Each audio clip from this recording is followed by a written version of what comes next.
ሩታ እስካሁን ድረስ ዝም ያለቻችሁ ይሄንን ልጅ ወስዳችሁ እዛ ደብቃችሁ የሆነ ነገር ስታረጉ ዝም ያለቻችሁ የሆነ ሌላ ነገር ለማድረግ አስባ ነው። ገብቷል? እኔ አሁንም ቢሆን አብርሃም እንዲታሰር አልፈልግም። ለልጁ ያስፈልገዋል የሆነ ነገር ድንገት እንኳን ገብቷል?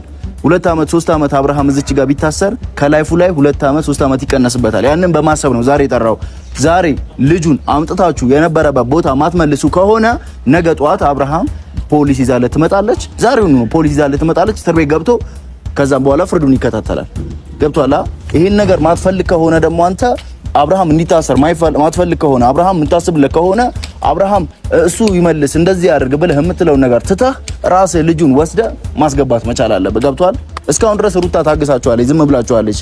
የቱን ልጅ ነው እኔ የምመልሰው? ሄርሜ እንትናን ሉሌን እንዴ የአብርሃምና የሩታ ልጅ የአብርሃምና የሩታ ልጅ ቢሆንም እናንተ ናችሁ ይሄን ነገር አብራችሁ ከሁኔታው ጋር ከሲቹዌሽኑ ጋር የተገኛችሁት እናንተ ናችሁ። ልጁ ተወስዶ ታፍኖ ሌላ ቦታ ላይ ሲደረግ የነበራችሁት አንተም ሄርሜላም ናችሁ። አንተ እንዴት ነው የምታስበው?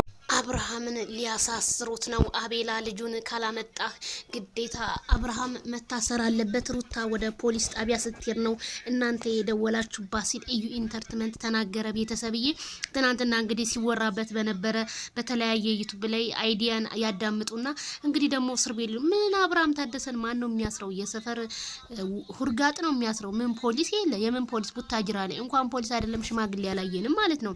ማን ልታስፈራሩ ነው? አይ እንግዲህ ዛሬ ደግሞ ታሰረ ምናምን ብለው ይመጣሉ። አይ ማይክል ጃክሰን መቼም አይታሰርም በእናንተ እጅ ማለት ነው።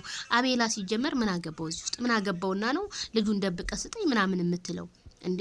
ሩታ ሰርቃ የምትወስደው የአብርሃም ልጅ እኮ ነው። የአብርሃም ልጅም የሩታም ልጅም ነው። ግን መቼ ነው ግን ይሄ ታሪካችሁ የሚያበቃው? ቤተሰብ እንደዚህ አይነት ታሪክ የተንዛዛ ቪዲዮ ግን አይታችሁ ታውቃላችሁ? ህዝቡ ሰልችቶታል። እነሱ ግን አዳዲስ አይዲያ ነው የሚያመጡት። በጣም ነው የሚገርመው። ይሄ ኢንተርቴይንመንት ግን ከመቼ ጀምሮ ነው ግን የተቀየርከው?